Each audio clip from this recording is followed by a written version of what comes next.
E agora eu quero compartilhar uma palavra com você. Essa palavra fala do poder de Cristo como nosso sumo sacerdote. Fala assim comigo: o poder de Cristo como o sumo sacerdote. Então, você sabe, irmãos, que a nossa vida cristã, ela se resume unicamente em Cristo Jesus. A sua vida, ela não se resume em religião. A sua vida não se resume em outras coisas. Ela se resume em Cristo. Cristo, ele é o centro. O centro não é a religião, o centro não são as coisas, o centro não é o que você faz de bom ou de errado. Isso não é o centro. O centro é Cristo. E nessa noite nós estamos aqui para centralizar Cristo, como nós temos feito aqui a cada domingo. Centralizar Cristo na sua vida, na vida da igreja. Cristo é o centro de tudo. Pastor, eu estou com problema sim, estou com problema no meu casamento, problema financeiro, problema no meu filho, problema na minha faculdade, problema no meu futuro, problema comigo mesmo. Precisa de Cristo. Precisamos centralizar Cristo. Cristo é o centro. Cristo é a base de tudo. Nós precisamos entender agora, o poder de ter Cristo como nosso sumo sacerdote. Quando você ouve essa palavra sumo sacerdote, provavelmente você lembra do Antigo Testamento, dos sacerdotes, do sumo sacerdote. E você às vezes não leva muito a sério. Mas eu quero trazer para você uma revelação maior sobre o Cristo como o nosso sumo sacerdote. Eu sei que você já conhece Jesus como o nosso Salvador. E Ele é o nosso único e suficiente Salvador. Amém, irmãos? Ele é o seu Salvador. Ele te salvou. E essa salvação, ela faz parte da obra consumada de Cristo. Que é onde aconteceu essa obra consumada? Alguém pode dizer? Na cruz. A obra consumada, ela aconteceu na cruz. Então você sabe que Jesus é o Salvador. Ele é o seu Senhor. Ele é o seu Salvador. Ele levou seus pecados sobre si na cruz. Ele te perdoou. Ele te curou, A obra foi consumada lá na cruz. Mas algo está acontecendo hoje, na atualidade. E o que está acontecendo na nossa vida atual? O Cristo, ele não é só o Cristo que morreu na cruz e parou ali, não. Ele é o Cristo do todo dia na nossa vida. A palavra do Senhor fala que Ele está conosco todos os dias até a consumação dos séculos. Então Ele não parou lá na cruz. Não, Ele continua. E Ele continua trabalhando a seu favor. Ele continua agindo a nosso favor. Ele continua sendo o seu Senhor. Amém, amados? Então a palavra, nós vamos crescer nessa revelação da palavra. Jesus é o centro da Escritura, é o centro da palavra de Deus, o centro da Bíblia. Então quando você pega a Bíblia, Cristo, Ele é o centro. Nós vamos aprender isso. Se você está com a sua Bíblia, abra a sua Bíblia lá no livro de Pedro, 2 Pedro, capítulo 3, versículo 18. 2 Pedro 3, 18.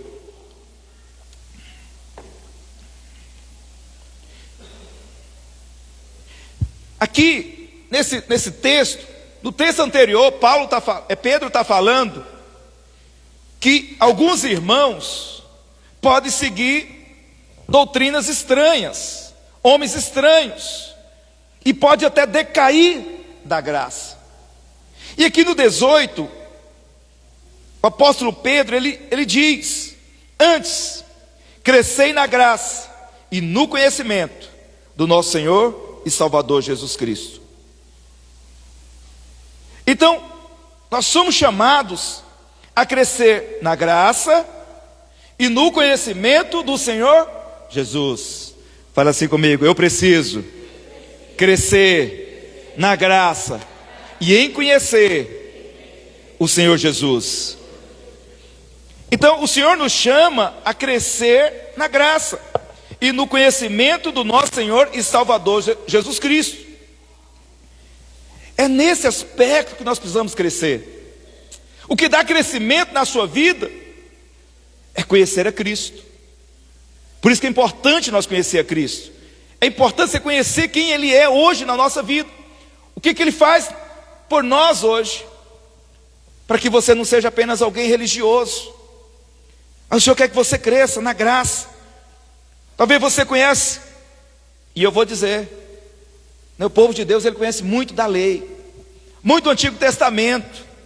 Muitas vezes você conversa com as pessoas sabem tudo sobre o Antigo Testamento, sobre o tempo da lei, né? Que Jesus, que Deus é fogo consumidor, que Deus ele age, né? Às vezes com firmeza, como Ele agiu no passado. Muitas vezes a terra se abriu e comeu pessoas porque elas pecaram contra Deus, pegaram o que não devia. Teve uma vez que aconteceu no Antigo Testamento, que só o fato de um monte de jovens, de adolescentes, estava numa praça, e o profeta ia passando lá. E o profeta, ele era careca, calvo. Só o fato desses jovens rir desse profeta, eles foram devorados.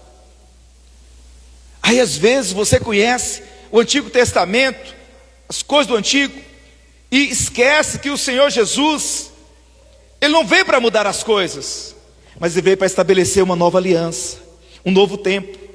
E esse novo tempo, é por isso que o Senhor está dizendo, nós estamos crescendo na graça. Você agora precisa conhecer a graça, se aprofundar nessa graça abundante do Senhor. E quanto mais você conhece a graça, mais você vai conhecer o Senhor Jesus, mais você vai conhecer o coração dele, o coração do seu pai. Talvez você está preso num pai do Antigo Testamento, mas nós estamos vivendo um outro tempo agora, uma outra dispensação. E essa dispensação é a dispensação da graça de Deus. Amém? Às vezes você pensa, pastor, mas e o Antigo Testamento, ele não vale? Vale, vale muito. Ele é a palavra de Deus, é verdade. Ele é verdade. Só que tem uma coisa: aquele que escreveu o Antigo Testamento, ele mesmo veio, deixou seu trono de glória, veio para a terra, se fez homem e estabeleceu agora uma nova aliança.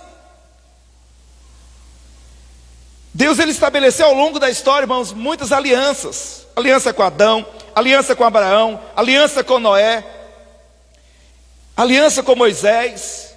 E a última aliança foi estabelecida, foi por meio de Cristo. Cristo veio estabelecer essa nova aliança, que é o tempo da graça de Deus. Então aqui o Senhor está nos chamando a crescer em conhecer. Quanto mais você conhece o Senhor, mais você vai sendo transformado no que Ele é. Talvez você pense, irmãos, que o que vai mudar a sua vida é o dia que você se conhecer melhor. Tem um filósofo, esqueci agora qual que é ele, mas tem um trecho.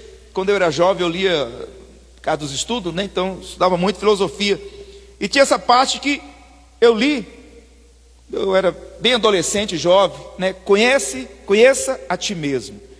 Ou seja, lá o filósofo está dizendo que nós temos que conhecer a nós mesmos. Quanto mais eu conheço de mim, mais eu vou saber lidar comigo, mais eu vou saber lidar com o meu eu interior, com meus pontos fracos.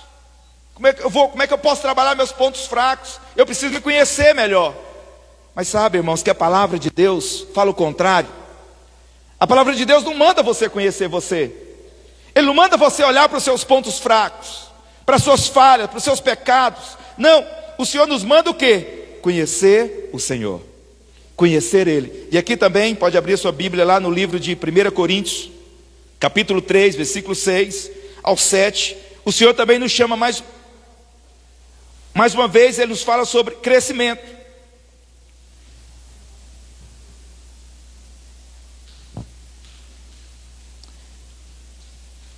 A palavra diz: eu plantei, Apolo regou, mas o crescimento veio de Deus. De modo que nem o que planta, nem o que rega é alguma coisa, mas Deus é que dá o crescimento. Então quem que é o principal na sua vida, irmãos? A palavra está dizendo que é Deus, o Senhor. Ele é o principal. Quem pode levar você a crescer? O Senhor. Tem muita gente que quer crescer no seu próprio esforço. Não, eu vou melhorar, eu vou ser o melhor homem a partir de hoje, eu vou ser a melhor mãe, o melhor pai, o melhor marido, o melhor filho, o melhor isso, o melhor aquilo, o melhor crente, e vou na sua própria força, na sua capacidade. Não vai conseguir, irmãos. Só Deus pode dar crescimento a você. Você precisa ser regado, e você nessa noite está sendo regado com a palavra. Mas o crescimento vem de Deus. Pastor, eu não posso tentar melhorar alguma coisa que está errada na minha vida? Você pode até tentar melhorar. Você pode. Mas isso não vai por muito tempo. Porque a verdadeira mudança, o verdadeiro crescimento da sua vida, a verdadeira transformação, ela acontece de dentro para fora. Ela acontece de maneira inconsciente, você nem percebe. Porque normalmente as mudanças conscientes, essa mudança nós tentamos mudar. Mas a mudança verdadeira é aquela que é inconsciente. Você não percebe, mas você olha para trás e percebe quando você mudou. Eu olho para trás da minha vida, tinha coisas da minha vida que eu pensava que nunca ia mudar. Nunca. Quando eu tive um encontro com Deus em 2004, eu pensei que a minha vida seria difícil, porque eu tinha muitos problemas. Muita coisa ruim no meu caráter. Eu já falei algumas vezes, já testemunhei para os irmãos. E eu pensava que eu não ia conseguir. Mas sabe o que acontece, irmãos? É que quanto mais eu contemplei o Senhor, as coisas foram acontecendo. Teve dia que eu parei, olhei para trás e falei: oi, mas cadê aquele problema que eu tinha? Cadê aquela falha no meu caráter que tinha? Cadê aquele problema, meu estresse, meus problemas, meu jeito de ser, às vezes grosso, rude, duro, até mesmo quando eu casei. Quando eu casei, minha esposa reclamava muito, né? Às vezes era muito firme no falar, muito duro. Não tinha palavras de xingamento, não tinha palavras que denigre, mas era muito firme no falar, muito ríspido. Eu falava: tem que mudar, tem que parar com isso, estava muito firme e tal. Isso lá 18 anos atrás, 17 anos atrás. Eu falava: não, vou melhorar. Aí eu tentava melhorar. Só que quando eu tentava melhorar, chegava um dia que aquilo explodia de novo. Você sabe, você tenta melhorar, mas na verdade quando você tenta melhorar em você mesmo, você está só acumulando algo dentro de você. Você está só acumulando. Uma hora aquele negócio vai explodir. Aí você cansa de você tentar mudar na sua força. Então o Senhor, Ele está falando que é Ele que dá o crescimento. Então quanto mais você conhece o Senhor, quanto mais você conhece a graça, você vai sendo transformado. O Senhor vai te levando a crescer. Talvez você quer crescer na marra. Não vai dar certo. Quem é mãe aqui, pai, sabe. Tenta espichar seu filho para ver se vai dar certo. Você já amarrou algum dia seu filho amarrado para cima, amarrado para baixo, para espichar ele? Ele tem mais maturidade, tem 5 anos? Não tem, irmãos. Como é que ele cresce? É naturalmente. Você nem percebe. Como é que uma planta cresce? É alguém forçando ela a crescer? Não, vai crescer. Você vai dar fruto agora com 1 ano, com 3 meses, com 1 mês. Não, não é isso. Não, ela cresce no tempo certo. Não depende de você, não depende do agricultor, não depende do pai para o filho crescer. Assim também a sua vida com Deus, irmãos, ela vai crescendo dependendo do Senhor. O que eu preciso fazer? As disciplinas espirituais são importantes. Orar, jejuar, ler a palavra, se encher da palavra, tirar o seu devocional. Isso é muito importante, faz parte da nossa disciplina. Você está regando a sua vida com o sobrenatural, com o espiritual. Mas o Senhor que vai dar o crescimento a você. Pastor, eu orei hoje 2 horas por dia. Orei 5 horas hoje sem parar. Estou forte. Tá não. Não está. É o Senhor que vai dar crescimento. E esse crescimento ele vem aos poucos, quando você contempla Ele. Não é de uma hora para outra. É porque você orou 10 horas por dia, 5 horas por dia, 1 hora. Isso faz parte. Faz parte da sua vida. Faz parte desse regar. Mas o crescimento é o Senhor que vai dar. Ele que vai fazer coisas na sua vida sem você perceber. Você vai sendo transformado na melhor esposa, no melhor marido. Eu sei que todo casamento, toda esposa, todo marido, às vezes gosta de cobrar. Gosta de cobrar do cônjuge. Eu há muitos anos parei de cobrar alguma coisa da minha esposa. Eu não cobro nada dela. Não lembro da última coisa que eu cobrei. Faça isso, muda isso, melhora nisso. Não. Eu simplesmente vou para o Senhor. Eu só oro. Eu entrego para o Senhor. Ela é do Senhor, ela é sua filha. E o Senhor vai transformando. Quando eu casei, nosso primeiro ano, segundo ano foi muito difícil. Porque a minha esposa era nova convertida. A irmã Celeste conheceu ela. Nova convertida, eu já era líder. Tinha um chamado para ser pastor. Mas ela era muito imatura. O dia que nós discutimos em casa, num domingo, por exemplo, ela falava, hoje eu não vou para o culto. Por quê, irmão? Você não vai para o culto? Não, porque eu não vou para lá. Porque como é que eu vou louvar o Senhor, levantar minhas mãos? Se eu estou chateada com você, estou zangado, nós brigamos, discutimos. Eu falei, é problema, né? Falei, mas o que tem a ver uma coisa com outra? Não, porque se eu levantar minhas mãos, eu vou estar sendo hipócrita. Falei, mas o que tem a ver uma coisa com outra? Vamos para o culto. Não, não vou. Eu falei, não, eu me arrumava, sentava lá, falei, estou pronto. Estou só te esperando, quando você terminar nós vamos. Aí demorava até que ela vinha. É maturidade, mas quem que dá o crescimento? Era eu forçando com ela, não, você vai sim. Se é minha esposa, você vai. Nunca falei assim com ela, eu só me arrumava, falei, amor, estou aqui pronto, estou sentado aqui na sala. Quando você estiver pronto, nós vamos. Ela deixava ela para lá. Deixava o Senhor cuidar dela lá, falar no coração dela. Aí ela se arrumava, vinha. Aí nós íamos para o culto. Mas isso foi várias vezes, aconteceu. Né? Mas quem que dá o crescimento? O Senhor. O Senhor dá crescimento em todas as coisas, até a maturidade, dela saber lidar com às vezes as crises que acontecem, as discussões. E essa maturidade ela vem de uma maneira, para você, para os irmãos que são casados, que até mesmo esse crescimento vai te livrar dessas discussões bobas. Sabe, brigas bobas, coisas bobas que acontecem entre casais. Mas o crescimento que o Senhor nos dá, tira você desse patamar. Se está acontecendo na sua vida, o que está faltando? Crescimento. Mas esse crescimento ele vem do Senhor. Ele vem do Senhor. Nós vamos ter aqui uma reunião para casais. Nós vamos ter, no final de setembro, começa o curso de casais. São 10 semanas, 10 aulas, uma aula por semana. É uma ferramenta. Mas o que você precisa? Do Senhor. É o Senhor que dá o crescimento. Esse é só um regar na sua vida. Livro de 2 Coríntios, aí pertinho onde você está. Pode ir lá para o versículo 18. 2 Coríntios 3, versículo 18. A palavra do Senhor diz: e todos nós, com o rosto desvendado, contemplando como por um espelho a glória do Senhor, nós somos transformados de glória em glória, a sua própria imagem, como pelo Senhor no Espírito. Como é que nós somos transformados, irmãos? A palavra está dizendo que é contemplando o Senhor, mas você precisa contemplar o Senhor como? Com o rosto desvendado. Por que ele está dizendo aqui que precisa ser com o rosto desvendado? Porque, por causa do véu.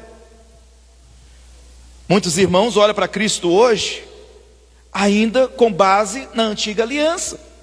Olha para Cristo hoje com base no Antigo Testamento, ou na lei. E você não vai conseguir ver Jesus dessa maneira. Basta tendo a pandemia, nós vivemos um caos cristão. Porque todo mundo começou a dizer, Deus está destruindo o mundo, Deus está matando as pessoas porque o pecado entrou dentro da igreja, Deus está matando as pessoas porque agora Ele está fazendo juízo, porque tem muitos pastores, tem muito isso, muito crente em pecado. Ou seja, eles ignoram quem é Cristo. Quem fala assim, ignora o que é Cristo. Talvez você falou, mas talvez você falou porque você foi conduzido para isso, você não tinha revelação. Nós precisamos contemplar Cristo de maneira com os nossos olhos desvendados. Você tem que tirar a venda da lei para enxergar Cristo, para enxergar um Deus de amor, um Deus de glória, um Deus que ama você, que se importa com você. Se esse Deus não se importasse com você, Ele mandaria o seu filho deixar o seu trono de glória para vir no mundo, ser homem e se salvar. Quem faz isso? Que autoridade faz isso? Deixa seu palácio para morar nos lugares mais distante, mais simples. Quem faz isso?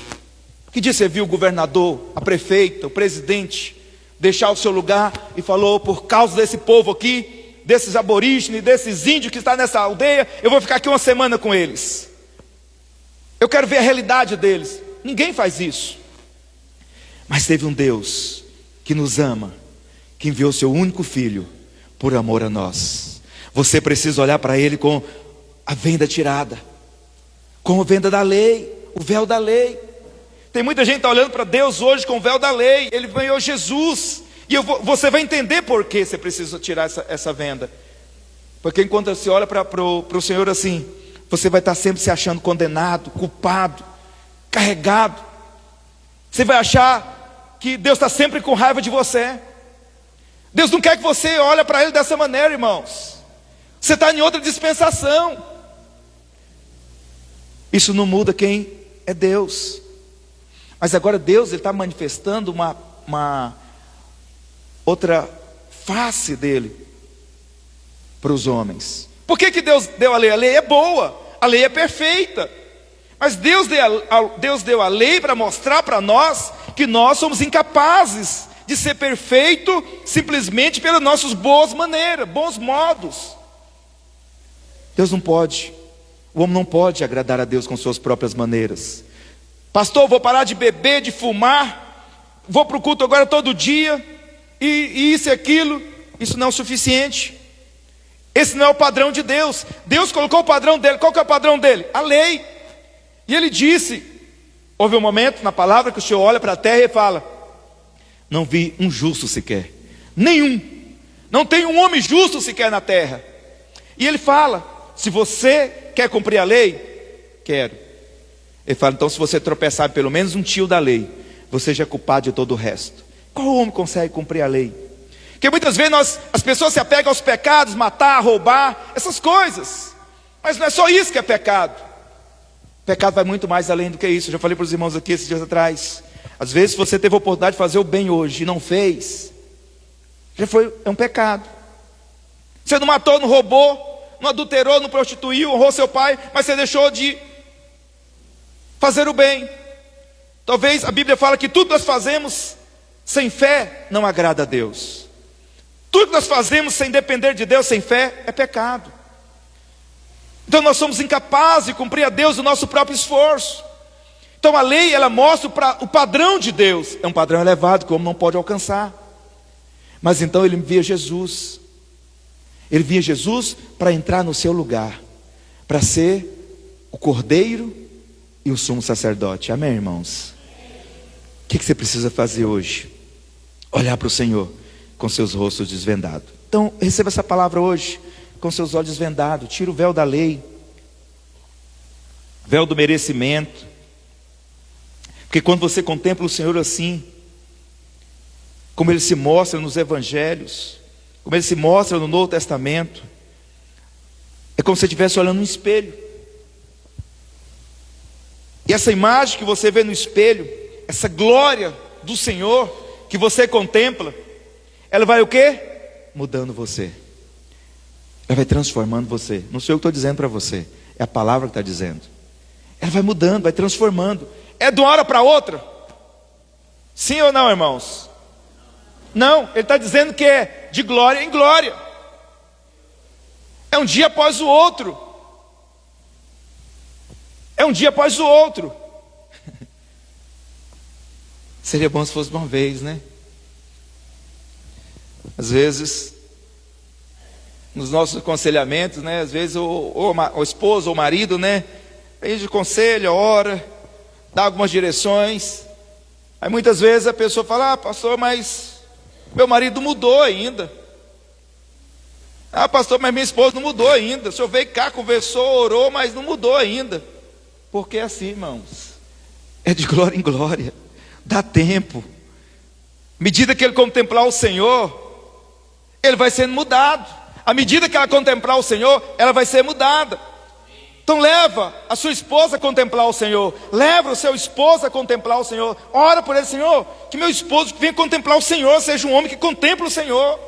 Senhor, que minha esposa seja uma mulher que contempla o Senhor, para que ela seja transformada. E dá tempo, deixa o Senhor transformar, esquece. Esquece. O problema da lei é que a lei é demanda. Às vezes o problema da lei é que você acha que você é perfeito e te coloca na posição de cobrar do outro. Aí o marido fica cobrando da mulher, o pai cobra do filho, o filho cobra do pai, tá sempre alguém achando que está certo e apontando que o outro está errado. Esse é o problema. Mas quando você entende a graça, se você tem um pai, fala: graças a Deus, eu não merecia ter um pai, porque eu não sabia de nada, mas o Senhor me deu um pai, uma mãe. Ele já te deu um lar. Pastor, mas eu não conheci meu pai. Pastor, eu conheci meu pai, mas meu pai era muito bruto, muito mau. Não sabemos por que essas coisas vêm, mas o fato é que Deus deu um pai para você. Deus te deu uma mãe. E essa mãe, no mínimo, se você quiser desconsiderar tudo o que ela, o abandono, quiser desconsiderar as vezes que te espancou, ou alguma outra coisa aconteceu, mas lembre de uma coisa: Deus usou esse pai e essa mãe para gerar você. Isso é graça. Isso é graça. Você foi gerado por um pai e uma mãe. Isso é graça de você poder ter nascido. Você foi escolhido para nascer. Você sabe que o cientista dizia que a pessoa nasceu por causa de um esperma que foi mais rápido e chegou lá no óvulo. Mas depois agora descobriram que não. Estive estudando isso mais ou menos por alto, mas é uma escolha. Escolhe um de milhares, de milhões que estão nadando em direção ao óvulo, mas um só é escolhido, e você foi escolhido. Por isso você está aqui. Isso é graça de Deus. Valorize sua vida. Isso é graça. Nós precisamos entender a graça de Deus. Então o que Cristo está fazendo hoje? Nós sabemos que Ele já morreu na cruz, e Ele consumou uma obra na cruz. E essa obra da cruz, ela não foi qualquer obra. Ela foi a obra. Ela não foi qualquer coisa. Ela foi a obra mais poderosa do universo. Eu sei que nós crentes gostamos de valorizar o pecado. Sabe como é que você gosta de valorizar o pecado? É dando valor para ele. Ah, eu pequei hoje, eu fiz isso, agora não vou poder tomar ceia no final do mês. Ah, eu pequei hoje, agora não vou no culto, não posso nem orar. Ah, o fulano ali, o irmão, pecou. Ah, aquela pessoa está em pecado e ela está frequentando a igreja. Ah, aquela pessoa fez isso e está em pecado.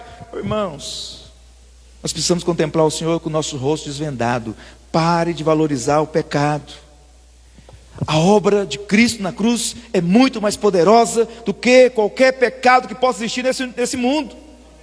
Mais poderosa, a Bíblia diz: onde abundou o pecado, o que acontece? Superabundou a graça de Deus. Para cada pecado que surge, há uma graça abundante para cobrir aquele pecado.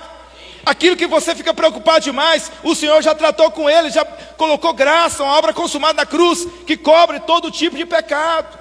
Então não fique preocupado não. Há poder na obra consumada de Jesus para perdoar todo o pecado. E se você já nasceu de novo, todos os seus pecados já foram perdoados. Pecados passado, presente e futuro. Todos já foram perdoados. Todos.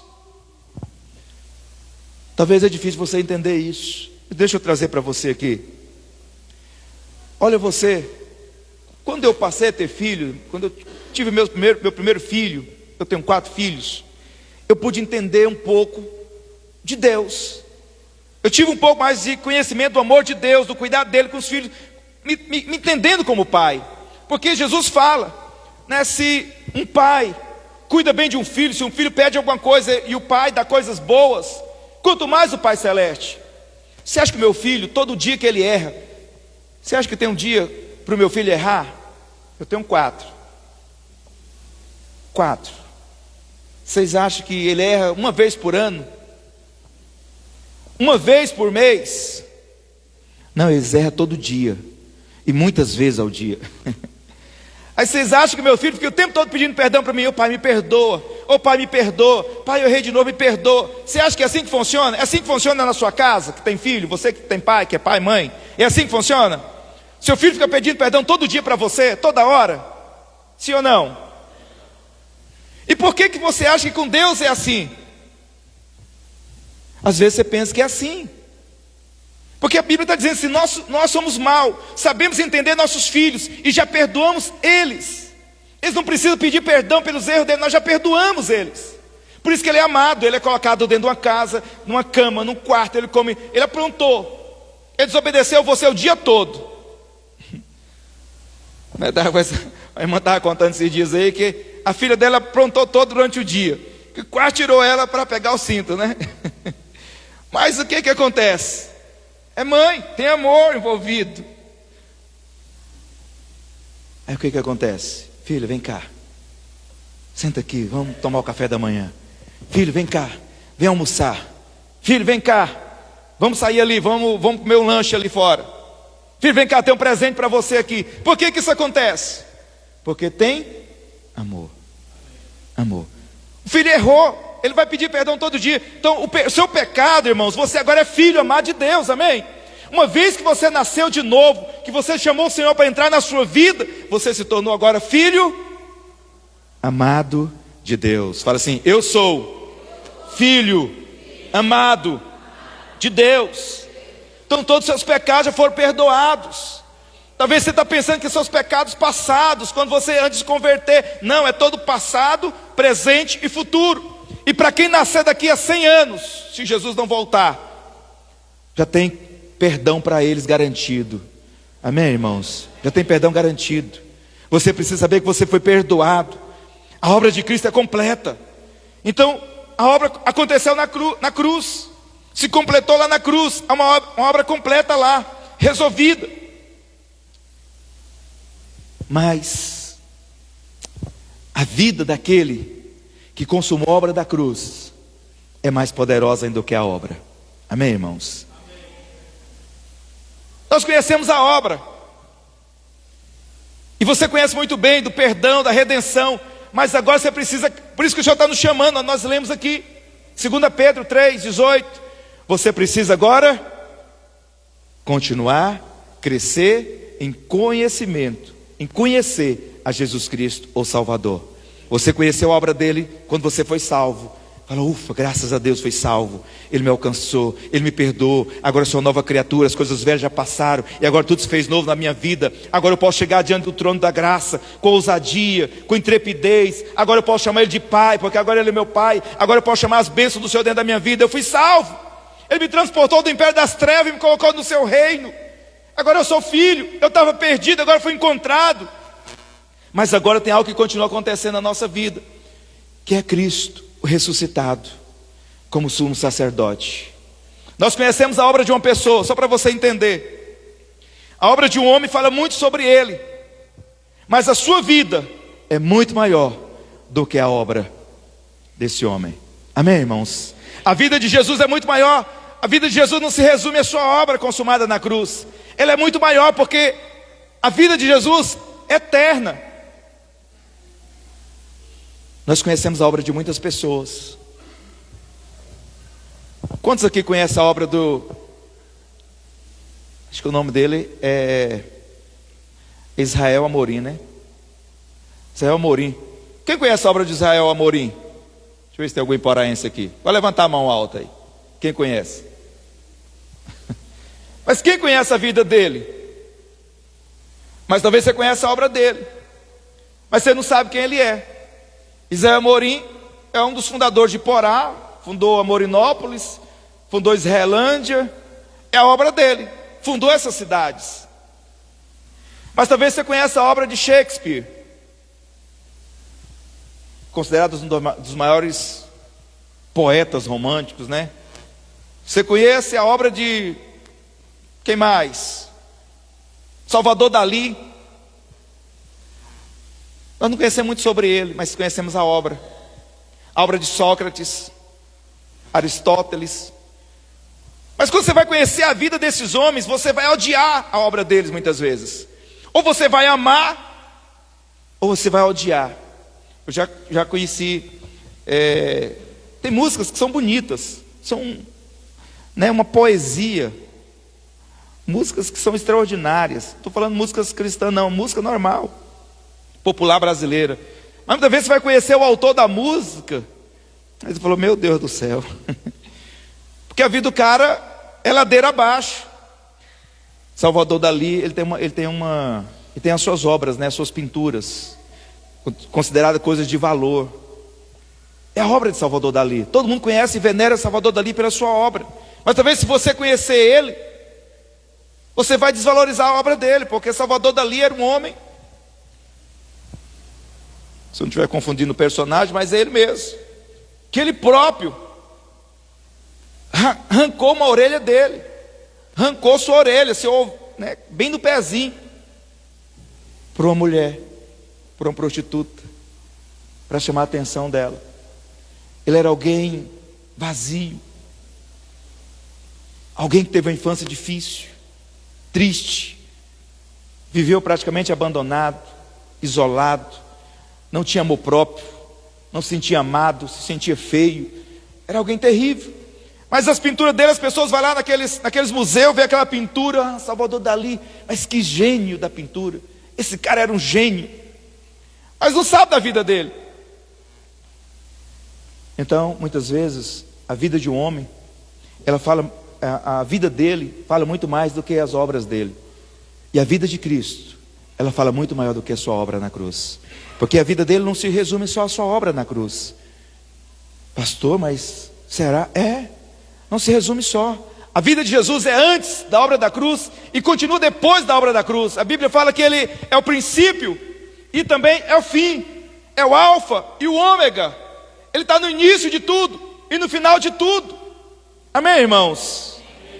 Ele é tudo em todos. Esse é Cristo. Então nós vamos ver aqui a obra do Senhor aqui nos evangelhos. No livro de Apocalipse, capítulo 4, versículo 7, se você quiser abrir, pode abrir a sua Bíblia. Vai estar projetando aqui também. No livro de Apocalipse, capítulo 4, versículo 7, a palavra do Senhor fala de um animal. Aliás, de 4 animais. E esses 4 animais, eles representam as 4 faces de Jesus. E a Bíblia diz que o primeiro animal era semelhante a um leão. O segundo animal, semelhante a um bezerro. E o terceiro animal era o rosto como de um homem. O quarto animal era semelhante a uma águia voando. Esse texto está ligado aos 4 evangelhos da palavra, da Bíblia. Cada um desses animais simboliza uma face de Jesus. Então no livro de Mateus, quando você lê o livro de Mateus, se você abre lá Mateus 1, vai ter o quê? Uma genealogia. E essa genealogia de Mateus, ela é diferente. Então todos esses livros, Mateus, Marcos, Lucas e João, eles são diferentes. Eles retratam a vida de Jesus, seus milagres, sua obra, mas cada um de um aspecto diferente. Então Mateus, ele começa falando da genealogia de Jesus, mas ela não começa falando lá do início do mundo, de Adão. Não, ele começa através de Abraão. Por que Abraão? Porque o evangelho de Mateus, ele aponta Jesus como filho do rei, como rei. Então Abraão, a promessa de reino, que Deus ia dar um reino, essa promessa foi dada a Abraão. Então por isso que a genealogia de Jesus começa em Mateus com Abraão, colocando ele entre os reis, como sendo descendente de reis. Então o evangelho de Mateus aponta Jesus como rei. E a cor é púrpura, que é o roxo, é o vermelho com o azul. O vermelho do sangue de Jesus e o azul dos céus. Então Mateus aponta ele como rei. Marcos Por isso que lá em Apocalipse, onde nós lemos 4, fala que a primeira imagem era o leão. E o leão simboliza o rei. Simboliza Mateus, Jesus como rei. Retrata Jesus como rei. Então ele era rei. Ele veio para reinar. Por isso que ele tem autoridade para sentar no trono, que está vago de Davi. Mas Jesus era o rebento que vinha para sentar nesse trono, porque ele veio descendendo desses reis. Mas Marcos aponta Jesus como um servo, que é o segundo animal aqui de Apocalipse 4, que é o boi.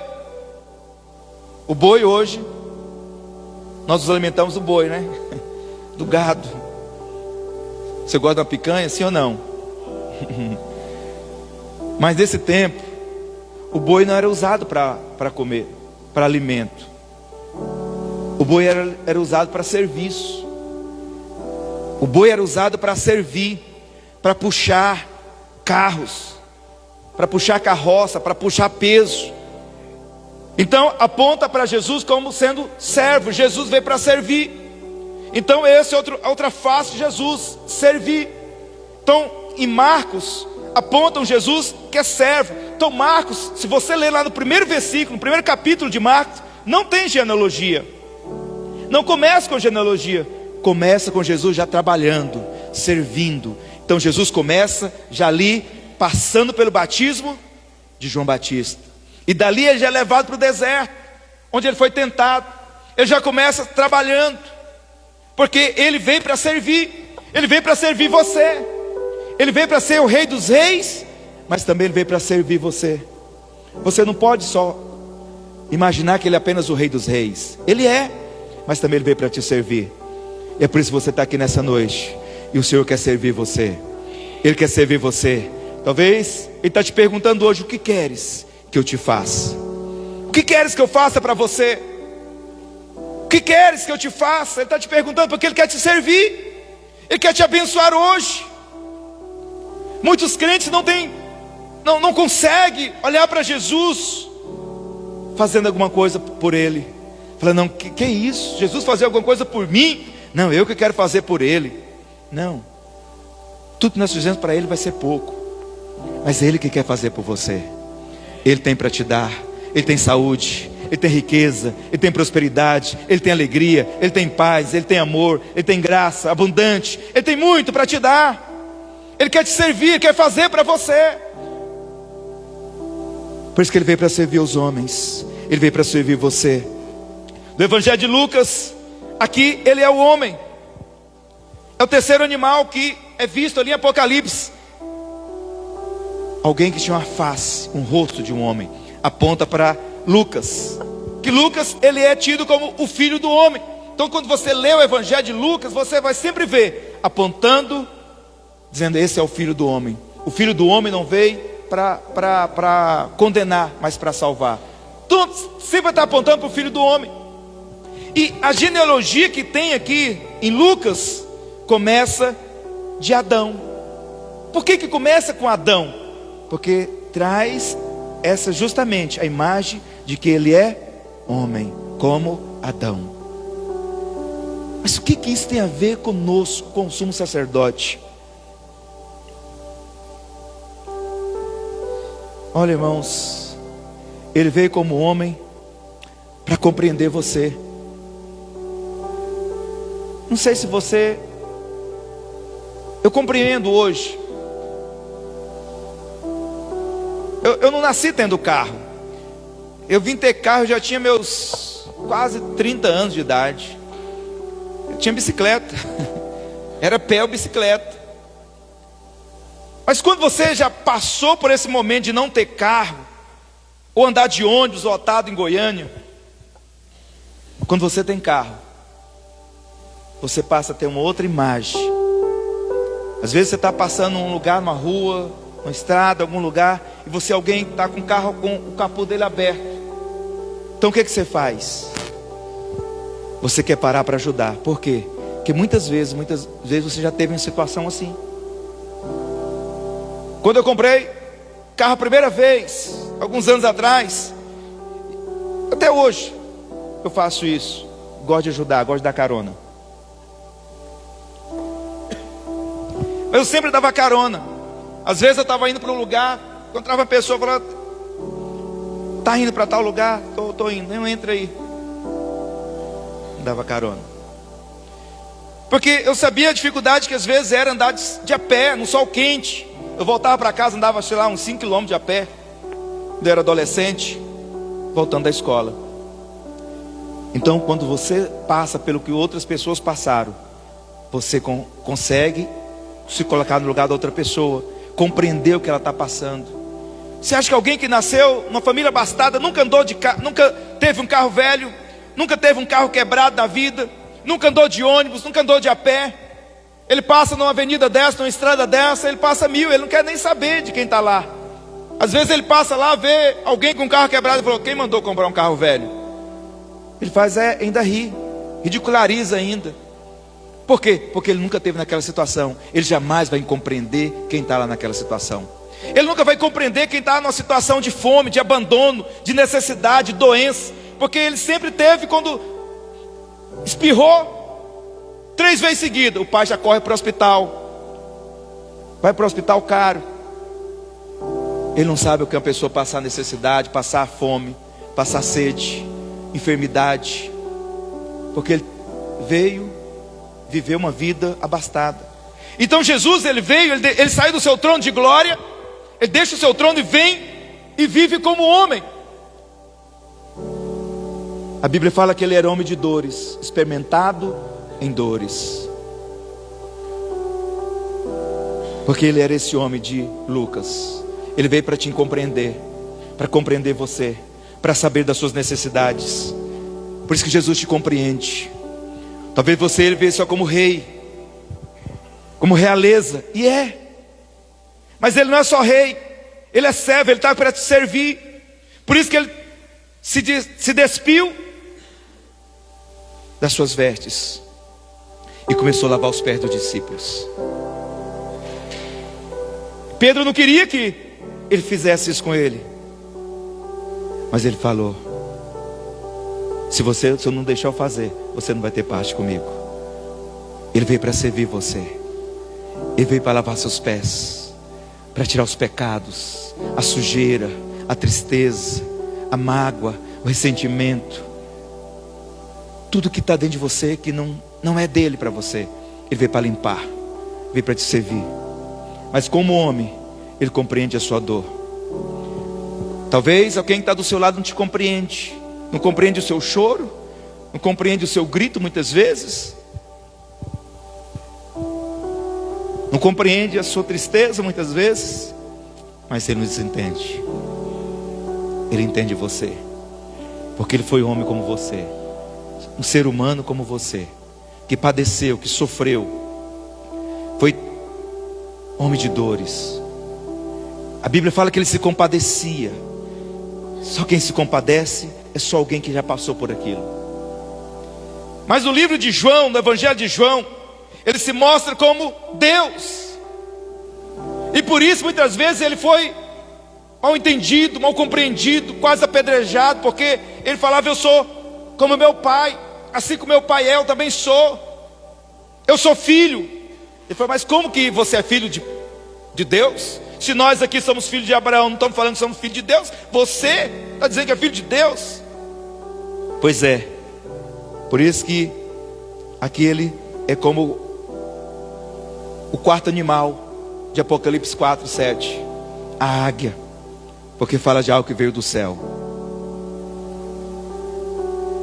Ele veio do céu. E a cor é o azul, que representa os céus. Então aqui em João também não tem genealogia. Mas como é que começa o primeiro capítulo de João? No princípio era o verbo. E o verbo E o verbo era Deus. Que princípio era esse? É o princípio da criação do homem? Não. É muito antes do princípio da criação de todas as coisas. Ele está com o Pai desde sempre. Então aqui em João aponta, mostra Jesus como Deus, porque Ele é Deus. Então Ele é Rei, Ele é servo, Ele é homem e Ele é Deus. Você pode dizer glória a Deus? Você pode dizer glória a Deus? E eu quero falar rapidamente aqui, nesses poucos minutos que faltam. Eu quero mostrar 3 coisas que Jesus é hoje na nossa vida. 3 coisas. Nós precisamos entender essas 4 faces de Jesus. E hoje Ele está trabalhando por nós. Ele é esses 4. Você precisa ver os 4. E Ele vai se manifestar na sua vida, às vezes de 4 maneiras. Dessas 4 maneiras diferentes. Às vezes vai ser o céu, vai te servir. Eu lembro que o pastor ele conta. Isso foi algo que aconteceu com o irmão lá de Goiânia, videira, há muito tempo atrás. Ele estava indo para uma conferência para o sul. E um dos irmãos, o último carro sofreu um acidente. O irmão caiu fora do carro, ficou lá no meio da pista de noite. E ele estava imobilizado, não podia se mexer. E ele só orou ao Senhor, só pediu ao Senhor para enviar os anjos e tirar ele dali daquela rua, daquela estrada, para que não passasse nenhum carro e passasse por cima dele. E de repente aparece no meio da escuridão um homem, puxa ele para o acostamento e fala: fica tranquilo, que o socorro já está vindo. Muitas vezes em momentos difíceis Ele vem para servir.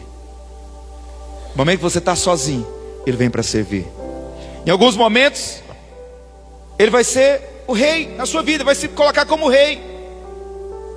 Ele vai fazer tudo parar para que você seja abençoado, porque Ele é o rei, Ele tem poder para isso.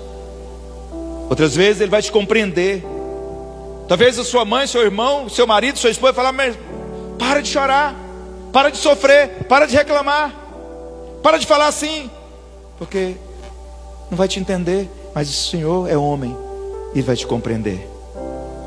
Ele vai falar para você: eu te entendo, mas eu estou aqui para te ajudar, porque eu sou o seu Deus. Eu estou convosco todos os dias, até a consumação dos séculos. No livro de Hebreus capítulo 4, versículo 14. Abra sua Bíblia se for possível. A palavra do Senhor diz: tendo Jesus, o Filho de Deus, como grande, aliás, tendo pois a Jesus, o Filho de Deus, como grande sumo sacerdote, que penetrou aos céus, conservemos firmes em nossa confissão. Qual confissão? Essa confissão não é a confissão do pecado, mas é a sua confissão de fé. Eu sou filho de Deus e Ele é meu Senhor. Porque não temos sumo sacerdote que não possa compadecer-se das nossas fraquezas. Antes Ele foi tentado em todas as coisas, a nossa semelhança, mas sem pecado. Acheguemos-nos, portanto, confiadamente junto ao trono da graça, a fim de recebermos misericórdias e acharmos graça para socorro em ocasiões oportunas. Fala assim: amém.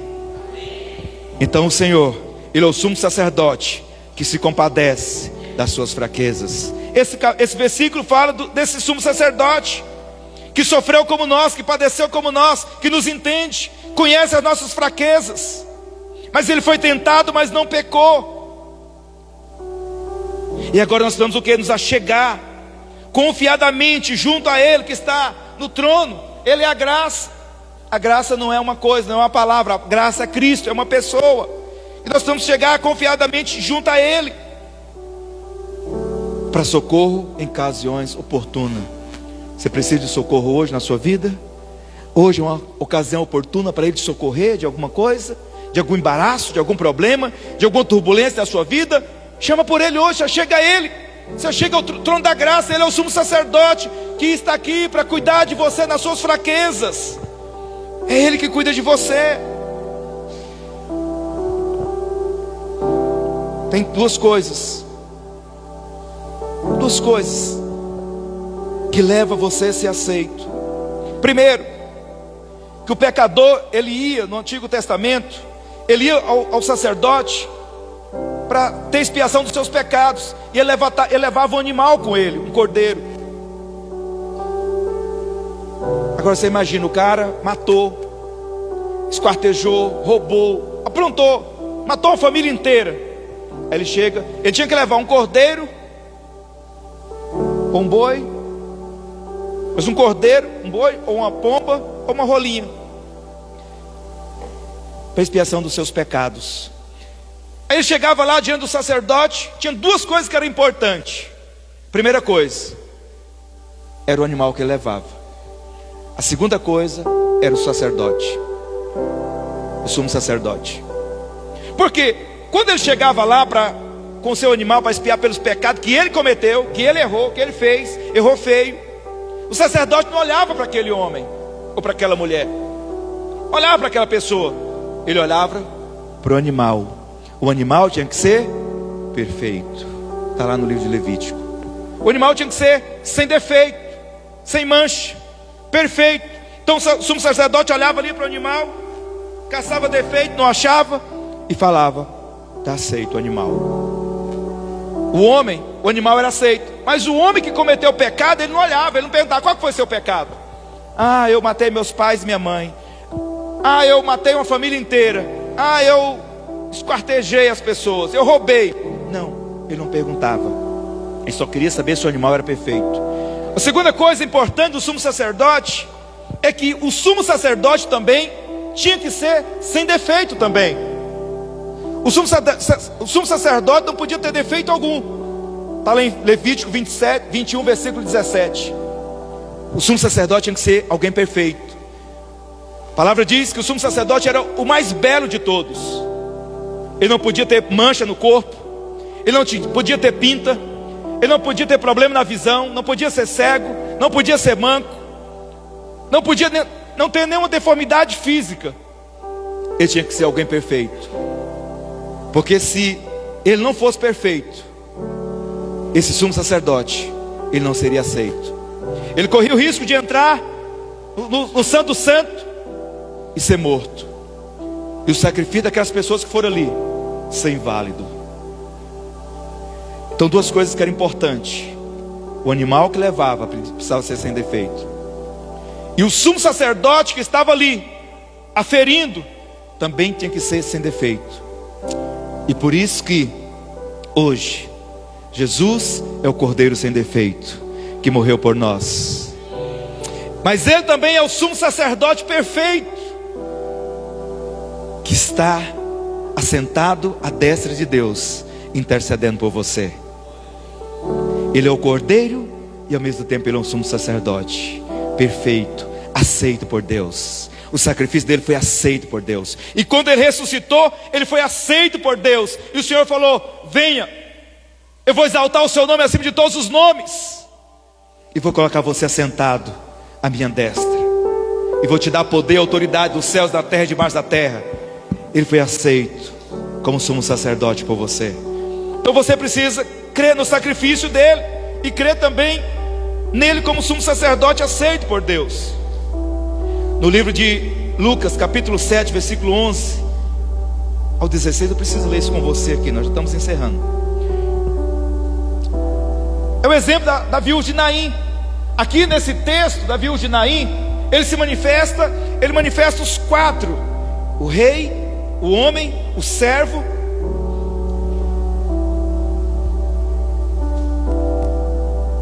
Eles se manifestam todos nesse mesmo texto aqui que nós vamos ler. Vamos ler, você vai gravar aqui.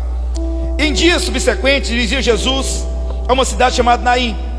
Iam com ele os seus discípulos e numerosa multidão. Como se aproximando da porta da cidade, eis que saía a enterro.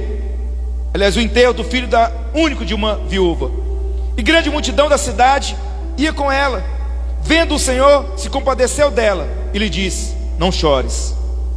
Chegando, tocou o esquife e parando, os que conduzia, e disse: jovem, eu te chamo.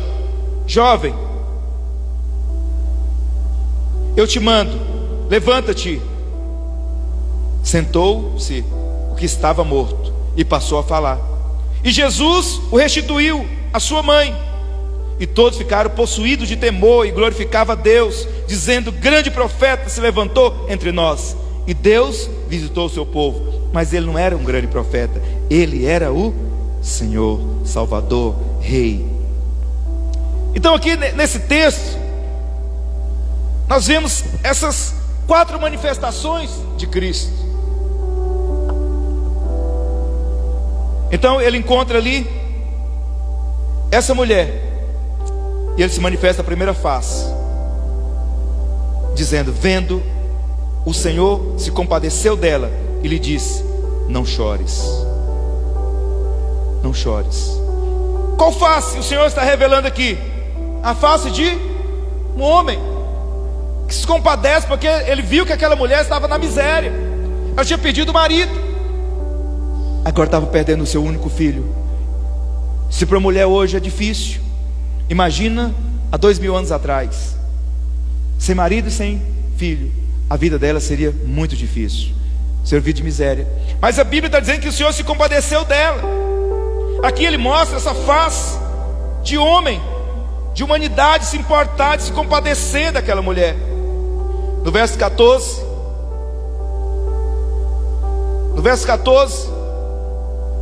ele fala: chegando-se, tocou o esquife, e parando, os que conduzia. Qual face nós vemos aqui? A face do leão, a face do rei. Você já viu algum cortejo parar porque alguém chegou, estava ali, botou a mão sobre o caixão? Talvez a pessoa está ali, 4 pessoas carregando o caixão, aí chega alguém e põe a mão no caixão, o cortejo não para, ele continua caminhando e a mão vai e a pessoa vai acompanhando o caixão. Mas só se para um cortejo quando um rei chega. Quando o rei chega, tudo para, as pessoas se levantam e se curvam, tudo os que estiver trabalhando para, os que estiver fazendo cortejo para o cemitério, para, porque o rei chegou. O rei tem autoridade. Então Jesus chegou ali e só parou, aquelas pessoas só parou porque ele era o rei. Então ele se manifestou como homem, se entendendo aquela situação daquela mulher, mas fez parar porque ele era o rei. E mais à frente Jesus diz: jovem, eu te mando, levanta-te. Qual face nós vemos de Jesus aqui? Ele está impondo as mãos sobre o jovem, ou chamando o jovem, fala: vem. Ele está trabalhando, ele está manifestando o poder dele, manifestando poder. Agora que nós vemos a face da sua divindade, do seu poder, que ele é maior do que a morte. Quem pode ser maior que a morte? Apenas Deus, porque tudo vem dele.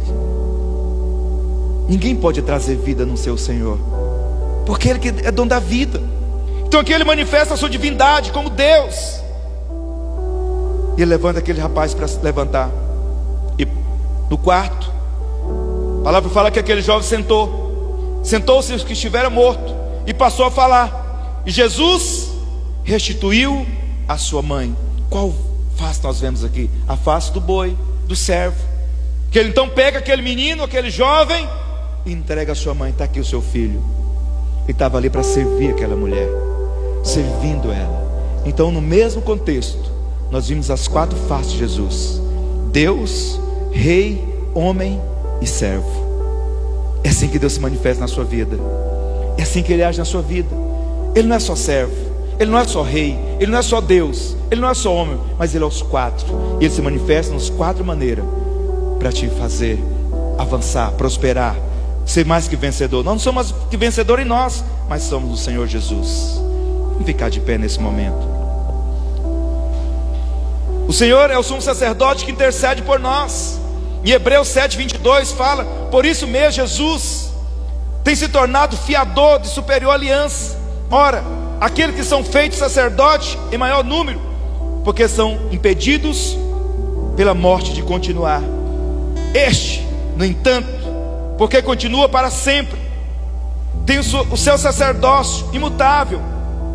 Por isso também pode salvar totalmente os que por eles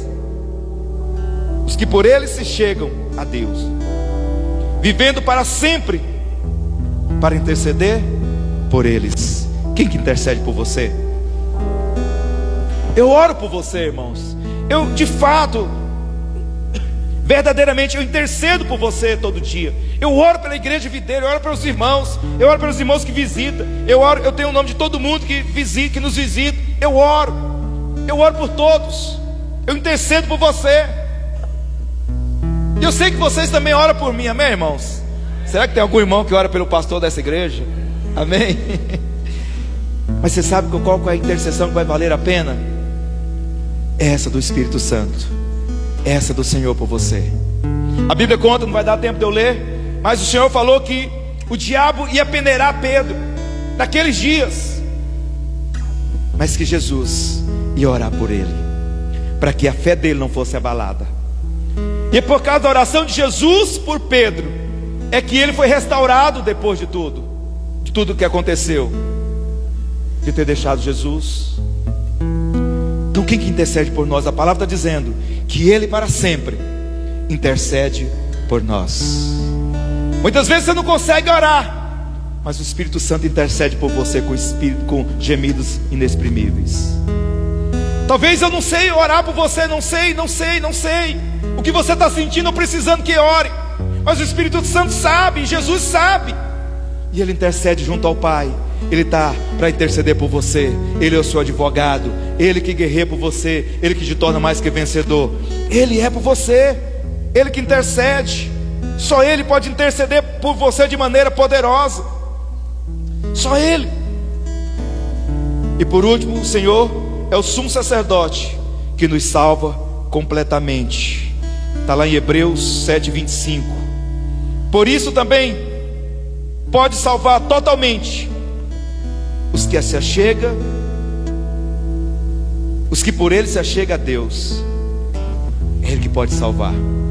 Só salvação, só por meio de Cristo. Ele é o Salvador dos homens. Ah, pastor, tem alguém ali que crê em Deus. Ele falou que crê em Deus. Crê em Deus não salva. Ah, pastor, como assim? Precisa crer que Jesus é o Senhor. Ele é o caminho que nos leva ao Pai.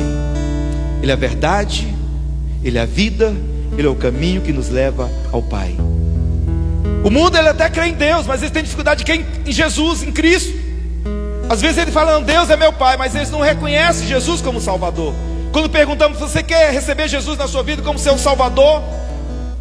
Não, agora não. Eu já tenho Deus na minha vida, mas a salvação é só por meio de Cristo.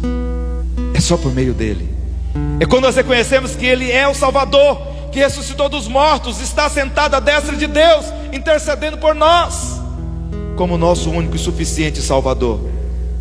Queria que você fechasse seus olhos agora, porque Jesus vive para sempre. Você também é salvo para sempre. Nós só podemos ser salvos porque o nosso sumo sacerdote, ele não morre como os outros sumos sacerdotes morreram. Ele vive para sempre. Ele é sem princípio de dias e sem fim de dias. Por isso que a sua salvação também é para sempre, porque Ele é o garantidor, Ele é o fiador, como nós lemos da sua salvação. Nós cremos que uma vez salvo, salvo para sempre, porque o nosso sumo sacerdote, Ele é o seu advogado fiel. Ele está a interceder por você. Quando você falha, quando você erra, quando você pisa feio, Ele está ali para ti, para ser o seu advogado. Então feche seus olhos agora. Vamos cantar um pedacinho de uma canção antes de nós orarmos. E só mais 3 minutinhos para nós finalizarmos. Deixa o Senhor ministrar no seu coração nessa noite essa verdade. É o poder de receber a glória, a força, a honra. Ele é o Cordeiro. Todo poder. Vamos exaltar Ele nessa noite. Digno é o Cordeiro de receber a glória, a força e a honra, todo poder. Anjos e querubins estão no teu trono. Oh, aleluia! Glória a Deus! E uma nuvem de glória. Vem, Espírito de e Deus. uma nuvem de glória. Oh, vem com essa nuvem de glória nesse ambiente. Que nós possamos contemplar o Senhor com o rosto Tu és desvendado. santo. Declare isso, que Ele é santo. Ele é o Cordeiro que morreu, mas Ele é santo, Ele é Tu rei, és santo. Ele é Deus, Ele é servo, Ele intercede, Ele é o sumo sacerdote. Tu és santo. Oh, Senhor poderoso.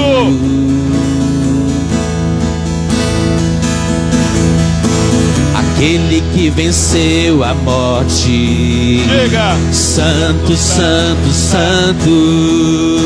Aquele que ressuscitou. Oh, Deus ressuscitou. Aquele que é o Senhor. Oh, Deus poderoso. Santo, santo, santo. Leão da tribo de Judá,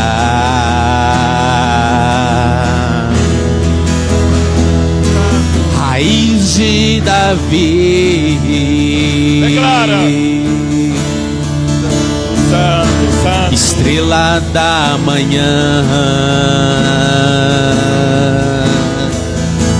Santo, santo. o cavaleiro do cavalo branco. Seus olhos como chamas de fogo, em sua boca uma espada afiada. Ele é por você, meu irmão. Ele é por você, minha irmã. Ele é o sumo sacerdote. Ele intercede por você. Entregue suas lutas a Ele. Em sua coxa Oh, está Deus. escrito Rei dos Dá revelação nessa noite da sua palavra. Senhor dos senhores. Traz vida. Vida e abundância. Rei dos reis, Senhor dos senhores. Com seus olhos fechados, comece a chamar por Ele agora, nesse finalzinho. Falar: o Senhor é meu rei. O Senhor me compreende porque o Senhor também é homem. Há um rei sentado no trono, mas também esse rei, ele é homem. Ele compreende você. Ele sabe das suas necessidades. Ele sabe das suas fraquezas. Ele sabe das suas debilidades. Ele compreende o seu choro, mas Ele não quer que você chore. Ele não quer que você sente essas dores, a enfermidade, porque Ele te compreende. Ele quer te curar, Ele quer te libertar nessa noite. Ele quer trazer alegria na sua vida hoje. Ele quer te servir hoje, entregando bênçãos, milagres, portas abertas, restauração no seu casamento, restauração na sua vida, restauração na sua casa. Ele quer te servir hoje. Ele quer trazer vida em você, porque Ele é o Deus. Ele é o Deus da vida. Ele é o Deus que é maior do que a morte, maior do que o pecado, maior do que o diabo. Não tenha medo do diabo, não pense no diabo, porque Ele é o Deus. Ele é o Deus. Ele é o seu Deus. Ele é o seu Deus. Ele é o seu Senhor. Se encha dele nessa noite, em nome do Senhor Jesus. Em nome de Jesus, seja curado, seja abençoado. Esse Senhor que é rei, que é homem, que é servo, mas também que é Deus. Ele está com você todos os dias, até a consumação dos séculos, em nome de Jesus. Amém, amém. Desfrute de uma semana abençoada.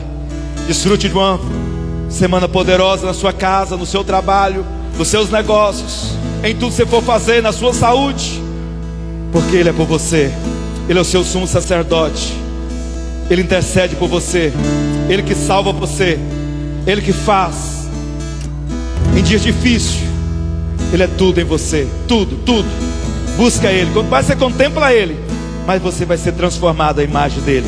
Cresça em conhecer esse Cristo, as quatro faces dEle, em nome de Jesus. Estamos encerrados. Cumprimente alguém que está do seu lado e declara: você é mais do que vencedor em Cristo Jesus. Você é amado pelo seu Pai. Cumprimente uma pessoa. Cumprimente alguém.